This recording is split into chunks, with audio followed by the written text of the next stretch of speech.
mimpi adalah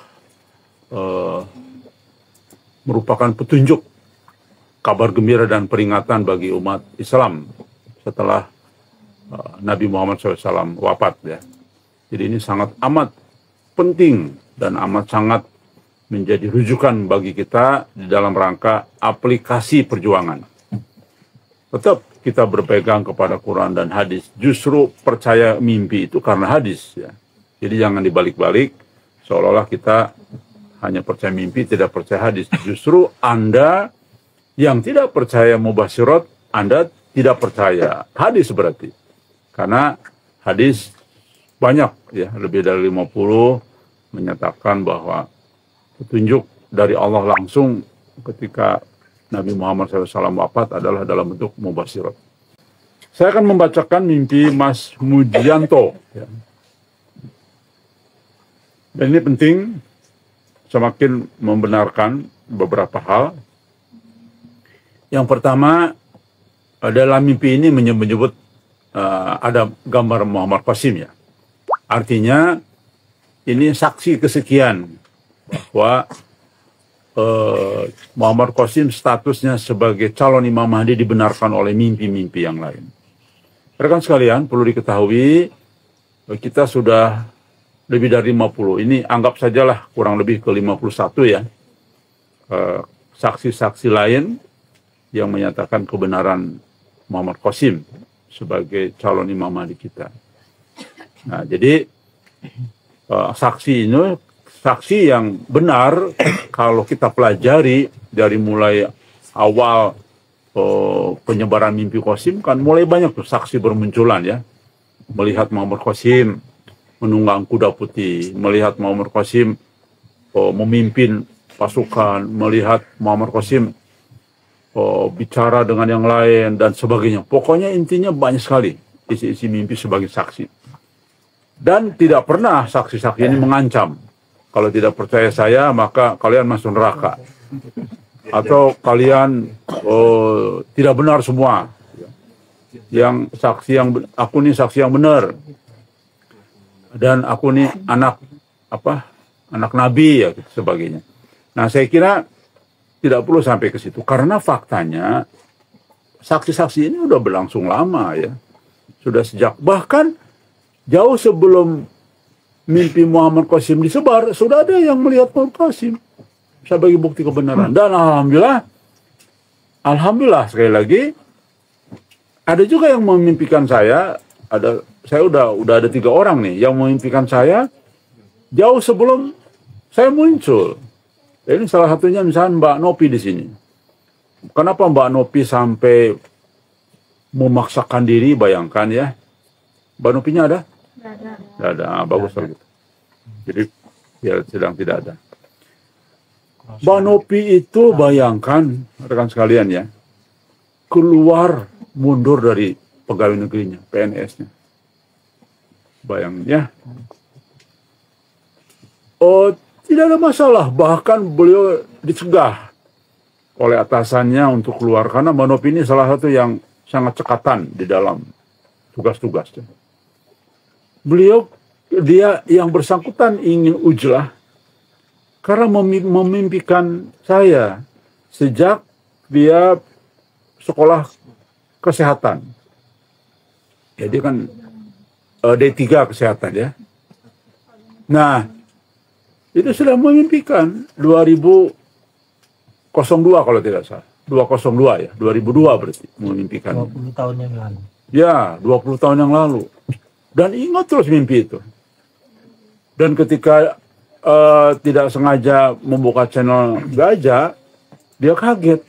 Loh, ini yang saya mimpikan 20 tahun yang lalu. Makanya waktu saya ke Lampung, bayangkan ya, beliau sampai teriak-teriak gitu. Wah, ini Masya Allah, seperti ini gambaran saya. Ya orang ini yang ada, persis betul. Nah, jadi itu kan satu hal yang luar biasa kalau menurut saya. Sama dengan saksi-saksi Muhammad Qasim juga. Setahu saya nih, yang store mimpi ke saya itu ada sekitar 10 apa sekitar 5-10 yang memimpikan Muhammad Qasim sebelum Muhammad Qasim menyebarkan mimpi. Ini orang siapa dalam mimpi saya gitu. Kok ada petunjuk semacam petunjuk dia Imam Mahdi dan sebagainya. Nah, tidak sengaja buka sosial media kaget ya. Ini orang yang dimimpikan. Nah, berarti ini kan luar biasa ya. Insya Allah ini bagian dari petunjuk Allah. Nah, sama dengan 2-3 orang yang memimpikan saya sebelum saya juga muncul. Itu saksi. Jadi tidak perlu saksi itu mengancam-mengancam. Harus percaya.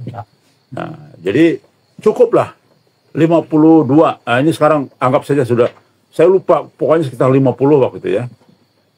Yang kemarin disampaikan itu sampai 50. Ini anggap ke 51 saksi ya. Hitungannya kurang lebih. Jadi semua tidak ada yang mengancam. Hanya menyatakan kebenarannya. Baik, saya bacakan. Saya kemarin bermimpi. Melihat kalender. Dalam kalender itu satu lembar terdiri dari 3 bulan. Jadi kalendernya itu ketika dibuka ada 3 bulan, Januari, Februari, Maret misalnya. Di setiap lembar ada berita baru di bawah kalendernya. Jadi kalender di bawahnya ada berita ya. Nah, jadi total kalender itu ada 4 bulan. Betul, berarti kan 12 bulan ya. 4 kali 3 kan 12 bulan. Di 2 lembar awal tersusun berita tertulis rapi, tapi saya tidak membacanya. Jadi di lembar pertama, ya 3 bulan pertama itu di bawahnya ada berita itu, cuma dia tidak membaca dalam mimpi. Di lembar ketiga berisi berita, tapi ada di bawahnya itu tertulis berita tersebut ada gambar Muhammad Qasim. Jadi di lembar ketiga itu ada tulisan berita tapi ada gambar Muhammad Qasim. Lalu dalam hati si pemimpi ini berkata, wah, walaupun ini ada gambar Muhammad Qasim, tapi ini nggak boleh, ini syirik ini, ya, begitu. Terus saya melipat gambar tersebut supaya tidak terlihat. Nah, jadi dalam mimpi itu dia sadar, walaupun mimpinya tentang Al-Mahdi, Muhammad Qasim ya tetap nggak boleh dilipat gambar tersebut, ya. Dan di lembar keempat malah hampir lepas karena saya lipat gambar yang ketiganya, ya. Jadi saya pegang lembar keempat tersebut dan terlihat tulisannya. Saya baca sedikit tulisan itu. Jadi di halaman keempat itu, jadi kan karena per 3 bulan berarti kan ada 4 halaman ya kalender itu. Nah, terakhir di lembar keempat dia baca itu tulisannya. Hanya sedikit katanya, keburu bangun, ya. Lalu terdengar azan subuh setelah itu. Nah, apa yang dia baca yang sedikit tadi di lembar terakhir isinya adalah berita tentang perang akhir zaman seperti yang disampaikan Muhammad Qasim di dalam mimpi itu. Di lembar keempat berarti kan bulan 10 sampai 12. Betul tidak? Betul. Kalau Januari, Februari kan 3 bulan. Maret, April. Berarti di lembar terakhir itu berarti bulan Oktober sampai bulan Desember. Apa terjadi perang dunia ketiga pecah ini? Tuh. Nah, ini bagian dari insya Allah petunjuk, ya. Karena ini menunjukkan bahwa di bulan ke Oktober 12 ini beritanya yang tertulis dalam kalender itu adalah perang akhir zaman. Seperti yang disampaikan Muhammad Qasim, ya. Dan juga dia katakan seperti yang disampaikan Kang Diki juga, ya, di dalam pernyataannya. Baik. Rekan sekalian, gajah sudah lama bersuara. Insya Allah Malhamah Kubro terjadi tahun 2024. Kita konsisten itu. Bisa jadi paling cepat Maret, saya katakan. Paling cepat, bukan mengatakan Maret, pasti tidak. Saya tidak pernah mengatakan itu. Paling lambat insya Allah akhir tahun 2024. Tapi terjadi di 2024. ya, mungkin pecah berkecamuk yang intens tingginya barangkali 2025 bisa jadi. 2004 tuh mengawali pecah perang dunia ketiga sebagai titik awal. Rekan sekalian, mimpi ini berarti semakin menegaskan, ya. Karena ini indah mimpi ini, banyak simbol, ya. Ini mimpinya setingkat Muhammad Qasim loh kalau kita lihat, ya. Ada simbol, kalender, sebagainya. Itu simbol dahsyat ini. Makanya jangan lupa di dalam mimpi Muhammad Qasim akan ada helper-helper yang memimpikan yang sederajat dengan mimpi Muhammad Qasim. Mengagumkan. Ini salah satu mimpi yang mengagumkan ini. Ya.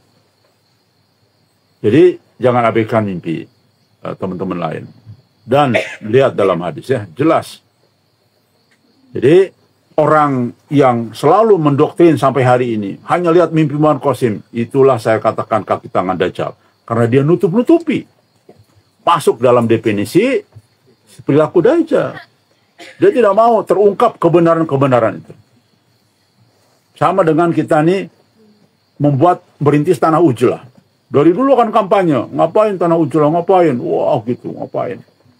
Nggak ada perintah dari Qasim. Ya. Padahal perintah dari Nabi. Bayangin aja. Berani itu. Nutup-nutupi, ya. Jadi, rekan sekalian, yang masih menjadi kaki tangan Dajjal, sadarlah. Sebelum tiba saatnya, waktunya finish, ya. Rekan sekalian, dari mimpi ini, insya Allah, kita semakin menyadari kebenaran itu. Lihat berbagai peristiwa di Timur Tengah yang semakin rumit, semakin melibatkan banyak pihak. Itu sebagai satu tanda, ya, bagi yang mau berpikir.